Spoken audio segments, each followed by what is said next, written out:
Robbie, is there any special girl who tickles your Tesla coil? How about it, YouTube? Target individual here. Meaning she has a crowd. So Hey, why are you I just wanted to talk a little bit about chemistry? what I always talk about, gang stalking. You know what I'm saying? So I completely destroyed my Wi-Fi box, right? And like I said, I had been doing pretty good as far as the way my body was feeling, you know, because you can actually feel those electromagnetic waves and the microwave rays uh, whenever they're attacking your body or whatever. But so I literally had a brief period to where things were kind of all right. It wasn't like too bad. I mean, I was still getting a little bit of intense feeling or whatever in my like the right side of my face, where it does this thing where my nerves and my nose just be jumping, and that's how I can tell whenever they're attacking me with it. And then there's an intense feeling where it's like my whole body on fire. Uh, you name it, like my testicles, my bottom, my back, my head, neck, chest, everything. Just feel like it's on complete fire. Uh, but anyhow, that has started back. So last night, uh, I had that type of thing going on, and they also do the stinging in my head, where it's like they burning the top of your head without having a lighter there. But these are all just neural tricks to make your body respond to pain, to make you feel like this type of stuff is happening, but it's actually not. It's just uh, neurological tricks. But anyhow, that started back. So I finally decided to get my Wi-Fi back on because I need it for certain stuff like my whenever I'm doing research, I've been having to go to the library and print out stuff and all that. So I need the Wi-Fi, but I just don't need to be getting attacked through my Wi-Fi. So I ordered a security firewall that may or may not work, but I'm gonna get it and I'm gonna give it a shot. But it gives me the ability to have a little bit more of protection as far as seeing who's connected to my Wi-Fi. I've been watching videos on how to actually set my Wi-Fi security up. So I told the cable company what was going on, and the crazy part about it, the lady at the cable company, she already knew what I was talking about. She said it's the government. She said it herself, like the damn the customer service lady. She said this on the phone to me, flat out. You know, I was explaining to her what was going on and telling her that my Wi-Fi had like rogue access points and stuff like that, and the things that my you know, I was just having these different titles that pop up of things that I've thought about, and that's what they'll change the Wi-Fi name to things that only I could possibly be thought about. So these are gaslighting tactics. But anyhow, she was like, "Yeah, it's the government," flat out like that on the phone with me. But she said she gonna try to help out whenever the new box arrives. But yeah. So in my V2K, I've been recording a lot of it, and I've been snatching out voices, different phrases and stuff. So I got a couple days off, and I plan on snatching out a little bit more information from those, because that's going to be good if something ever happens to where we can present this information versus people thinking we just out here hearing voices and we crazy. You know what I'm saying? I ain't crazy at all. I might be a little crazy when it comes to me trying to protect myself from this, from these gang stalkers and from these different attacks, but I'm not crazy at all. I got good sense. Uh, what else was it? I don't know. I just like I said, I just come on here and let you guys know that I'm still here. They ain't killed me yet, even though they trying to. They always trying to put these little fight situations in my mind where somebody that I'm supposed to be thinking about on my own, but they seem to know about it. You know what I mean? The shit is funny as hell to me because they always trying to set up something to make it like I'm doing some shit. But what it really is them and whatever fucking computer system it is, this supercomputer that's making these different events, trying to make war. That's all it is. It's really they just making war with us, flat out. You know, and I've been seeing a lot of stuff from different TIs. Man, I hope no TI takes offense to what I'm about to say, because I had that same attitude at first. I was like, oh, this is just physical and mental. It's definitely spiritual. If you read the scriptures and you know anything about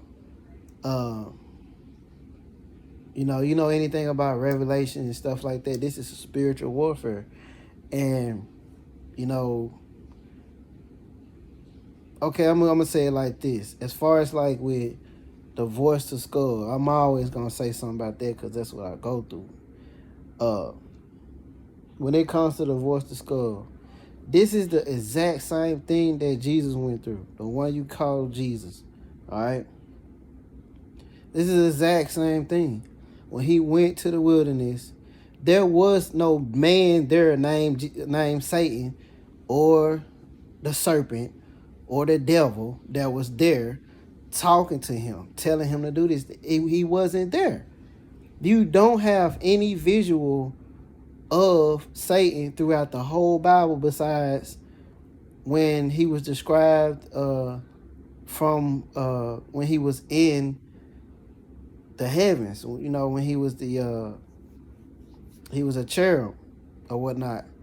And this is how he was described before he was exiled from heaven and basically kicked out and was sent here.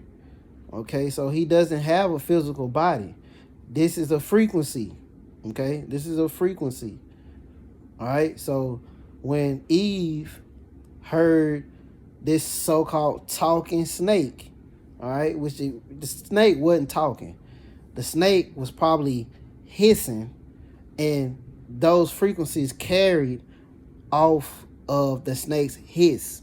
All right, this is how this stuff does. Like whenever I told you guys when I be at work, I work in a forklift factory where it's all forklift traffic, and those things are they run off batteries. They're electric, all right, and they give off a hum when they're sitting still. They will be like you can hear the forklift indicating that it's on, and it will be letting off a sound. But anyhow, when those forklifts are traveling across the ground, okay, when they travel across the ground, these voices that I hear amplify from those forklifts. So what happens is it sounds like the person who's on that forklift is saying what I hear in my head, and then I look over there and it's really loud coming off of them, and it makes me think that they're saying something, but they haven't said anything.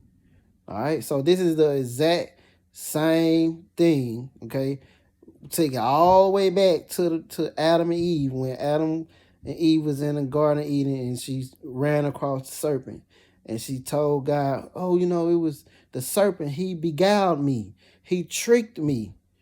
This is the exact same thing that this stuff is doing. It's trying to trick you. Like it tells me that this guy, It's, you know, it's say if this guy, we may have had a little disagreement, a little bit of nothing, you know. But what it does is it builds off of things that you see, interactions you have, uh, stuff you smell, anything that has to do with your neurons, because all that stuff, your senses, all that stuff goes straight to your brain where your neurons are. Your taste, sight, smell, vision, feel, anything you feel, all of it goes to your neurons. So your neurons tell you what stuff tastes like. Your neurons send signals back and forth to your feelings to feel pain, and your eyes to see stuff. Okay, what you smell, these are all senses. So this is what it does, and that's the same thing. Like I said, with Eve, she wanted that apple. Okay, what did the serpent tell her?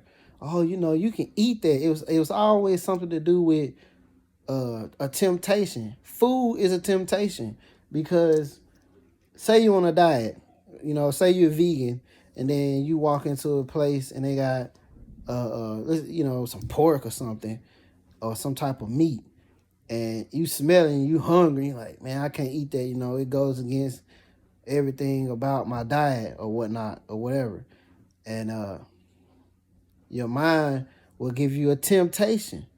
You know, unless you just got all control over yourself, nobody does. You know what I mean? There's always temptation.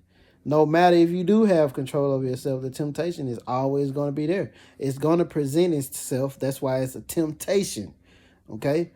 And basically what I'm saying is this same frequency, it knew that she would want to eat that. And it knew that it was a possibility that it can make her change her mind, you see, to where she would disobey. All right? It's the exact same thing. I mean, it's literally the exact same thing. You know, I don't care who says, you know, he crazy, you know, that wasn't a talking snake. Of course it wasn't a talking snake. There's not a talking forklift. You know what I mean? It's not a talking forklift. There's not a talking fan. There's not a talking running water faucet. There's not a talking waterfall. There's not a talking air conditioner. There's not a talking vent in the bathroom. There's not a talking you know, I mean, I hear this stuff come through all kind of different vibrational sounds. All right, so no, it wasn't a talking snake. You see what I'm saying? It's this frequency that's coming through the actual sound that the snake was making. So that's how she believed that it was the snake. Okay? But the snake was actually the frequency of Satan. All right? So even with God, when God came through there, they didn't see God. They just heard his voice moving, and they heard him you know, walking through. They didn't see him. They just heard him. It's the same thing. So if we know that Satan has his frequency, God has his frequency too. God said, let there be light. He said, let there be light, which is a frequency. And then there was light. Okay?